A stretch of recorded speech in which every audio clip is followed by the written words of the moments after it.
জাতীয় বিশ্ববিদ্যালয়ের 2023 সালের অনার্স প্রথম বর্ষ পরীক্ষার ফলাফল আজ প্রকাশ হয়েছে। আপনারা অনেকে চেক করেছেন, আবার অনেকে চেক করতে পারছেন না, কারণ এখন সার্ভার ডাউন আছে। যারা চেক করেছেন তারা অনেকেই বলেছেন যে ভাইয়া জিপিএটা নির্ণয় করতে পারছি না, আমি কত জিপিএ পেয়েছি বা আমার ফার্স্ট ক্লাস রেজাল্ট আসলো সেকেন্ড ক্লাস নাকি থার্ড ক্লাস আমি এটা বুঝতে পারছি না। আজকের ভিডিওতে আপনাদেরকে এই বিষয় সম্পর্কে বিস্তারিত আলোচনা করে বুঝিয়ে দিব।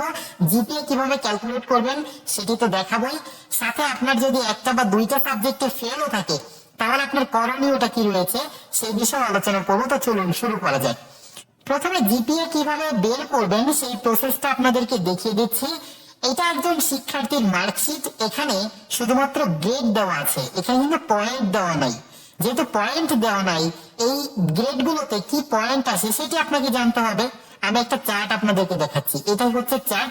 এই চার্ট অনুযায়ী যেমন এ প্লাস যদি আপনি কোনো একটা সাবজেক্টে পান তাহলে 4.0 পয়েন্ট হবে, এ যদি পান তাহলে 3.75, এ মাইনাস থাকলে 3.50, বি প্লাস থাকলে 3.25, বি থাকলে 3.0, বি মাইনাস থাকলে 2.75।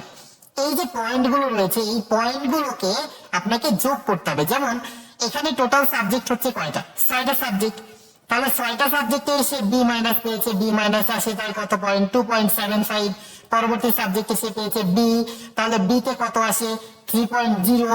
এই টোটাল গুলোকে যোগ করে আপনাকে যে কয়টা সাবজেক্ট আছে তত দ্বারা ভাগ করতে হবে, তাহলে কিন্তু আপনার পয়েন্টটা বের হয়ে যাবে। এটা হচ্ছে একটা সহজ পদ্ধতি। অনেকেই আছে যারা ক্রেডিটের সাথে গুণ করে, যেমন অনার্সে প্রত্যেকটা সাবজেক্টে 4 ক্রেডিট করে থাকে। সেক্ষেত্রে এই যে সে বি মাইনাস পেয়েছে প্রথম সাবজেক্টে, তাহলে বি মাইনাসে 2.75 আসে, তার সাথে 4 গুণ করে টোটাল যেটা হয়। এরকম 6টা সাবজেক্টের সাথে 4 গুণ করা হয় এবং টোটাল যেটা হয় আবার 6 এর সাথে 4 গুণ করে যেটা হয় ওইটা দ্বারা ভাগ করে। একটা জটিল প্রক্রিয়া, এত প্রক্রিয়াটা আপনার যাওয়ার দরকার নেই, আমি যেভাবে দেখাচ্ছি এইভাবে করেন। ওকে, তো এখন আমি ক্যালকুলেটর ব্যবহার করে আপনাদেরকে দেখিয়ে দেবো যে কিভাবে আপনারা জিপিএটা নির্ণয় করবেন। এই শিক্ষার্থী সে পেয়েছে বি মাইনাস, আপনার ক্ষেত্রে অন্য গ্রেড থাকতে পারে, যেটা আছে ওইটার পয়েন্ট কত, ওইটার পয়েন্ট হচ্ছে, যেমন এই শিক্ষার্থী বি মাইনাস পেয়েছে, বি মাইনাসের পয়েন্ট হচ্ছে 2.75, তাহলে প্রথমে লিখতে হবে 2.75। আপনারা খাতা কলম নিয়ে বসুন এবং আমি যেভাবে দেখাচ্ছি ওইভাবে করেন। এইটাকে যোগ করতে হবে, যোগ করে পরবর্তী যে সাবজেক্ট গুলো রয়েছে, যেমন বি পেয়েছে পরের সাবজেক্ট, তাহলে বি পেয়েছে, বি এর পয়েন্ট হচ্ছে 3.0, তার সাথে তাহলে 2.75 ওই যে আগের যে সাবজেক্ট ওই সাবজেক্টের পয়েন্ট এর সাথে 3.00 যোগ করতে হবে, আবার যোগ করতে হবে। এবার পরবর্তী সাবজেক্টে সে পেয়েছে সি প্লাস, তাহলে সি প্লাসের পয়েন্ট কত আসে 2.50, তাহলে আবারও 2.50 যোগ করতে হবে। তাহলে 3টা সাবজেক্টে আমি যোগ করে দেখলাম যে এই শিক্ষার্থীর পয়েন্ট আসছে 8.25। এবার পরবর্তী আরো যে 3টা সাবজেক্ট আছে, যেমন পরবর্তী সাবজেক্ট হচ্ছে বি মাইনাস, বি মাইনাসের পয়েন্ট কত আসে, বি মাইনাসের 2.75, তাহলে আবারও 2.75 যোগ করতে হবে, তাহলে টোটাল হচ্ছে 11। এরপরের যে সাবজেক্টটা রয়েছে সেটি হচ্ছে ডি পেয়েছে, তাহলে ডি এর পয়েন্ট কত 2.0, তাহলে যোগ 2.00, তারপরে তাহলে কত হলো 13। এইবার পরবর্তী যে সাবজেক্টটা রয়েছে সেটি হচ্ছে বি প্লাস পেয়েছে, তাহলে বি প্লাসে কত পয়েন্ট আছে 3.25, এর সাথে আবার 3 পয়েন্ট হবে 3.25। তাহলে টোটাল আমি কিন্তু হিসাব করলাম, মানে 6টা সাবজেক্টের পয়েন্ট আমি হিসাব করলাম, টোটাল হয়েছে 16.25। ওকে, এখন এই 16.25 আপনার ক্ষেত্রে বেশি হতে পারে, 18 হতে পারে, 19 হতে পারে, বা এর থেকে কমও হতে পারে। যেটাই হোক, যে কয়টা সাবজেক্টে আপনার আছে, কারো 6টা আছে, কারো 7টা সাবজেক্ট থাকতে পারে, যে কয়টা সাবজেক্ট আছে ওই কয়টা সাবজেক্ট দ্বারা ভাগ করতে হবে। তাহলে কয়টা সাবজেক্ট এই শিক্ষার্থীর 1 2 3 4 5 6, 6টা সাবজেক্ট, তাহলে আমি 6 দ্বারা ভাগ করব, ভাগ 6। তাহলে কত পয়েন্ট আসছে, পয়েন্ট আসছে 2.708, তার মানে 8 এর এখানে আমি যেহেতু 8 একটু বেশি হয়ে যাচ্ছে যার কারণে আমি এরকম বলতে পারি 2.71, এইটা তার জিপিএ।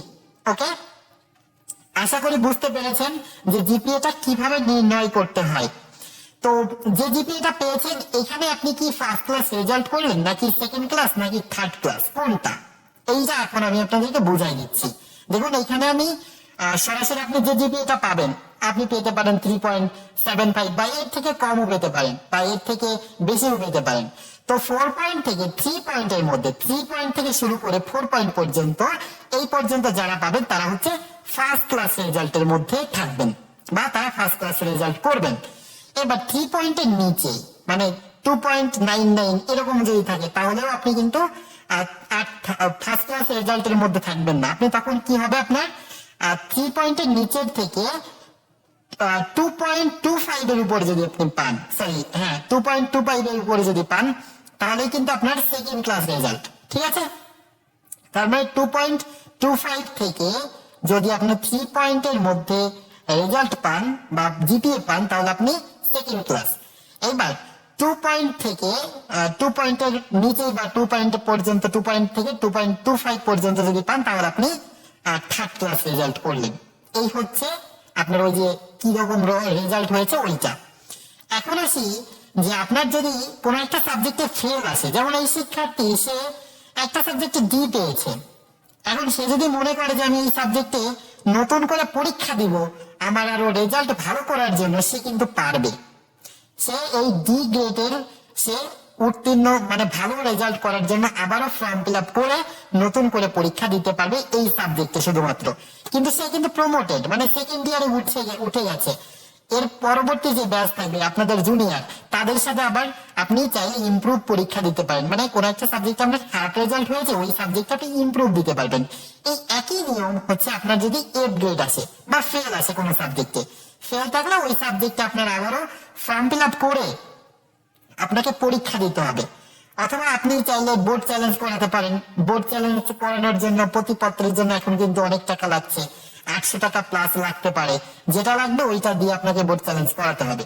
ওকে, আর যদি এরকম দেখা যায় নট প্রমোটেড আছেন আপনি, মানে আপনার এখানে এই শিক্ষার্থী সে ফেল করেছে 4টা সাবজেক্টে যার কারণে নট প্রমোটেড দেখাচ্ছে, এরকম যদি হয় তাহলে আপনাকে যে সাবজেক্ট গুলোতে ফেল করেছেন আপনি সেই সাবজেক্ট গুলোতে আবার আপনাকে পরীক্ষা দিতে হবে। এবং আপনি যেহেতু নট প্রমোটেড তাই আপনি অনার্স প্রথম বর্ষেই থেকে গেলেন, ঠিক আছে?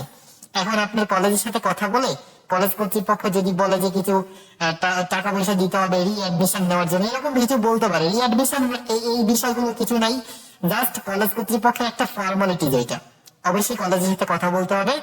আর যে সাবজেক্ট গুলোতে ফেল আছে ওই সাবজেক্ট গুলোতে পরীক্ষা দিতে পারবেন। আর যে সাবজেক্ট আপনি পাস করেছেন ওই সাবজেক্টেও চাইলে আপনি পরীক্ষা দিতে পারেন যদি আপনার সি গ্রেড বা ডি গ্রেড থাকে তাহলে, ঠিক আছে?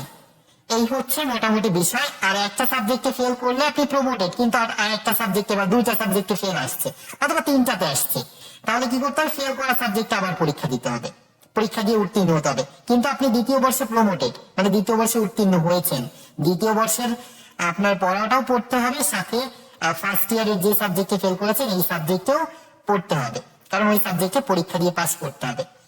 আশা করি এটা নিয়ে কারো কোনো ডাউট থাকবে না, বুঝেছেন সবকিছুই। এই ছিল ভিডিও, ভালো লাগলে লাইক কমেন্টস এবং শেয়ার করবেন।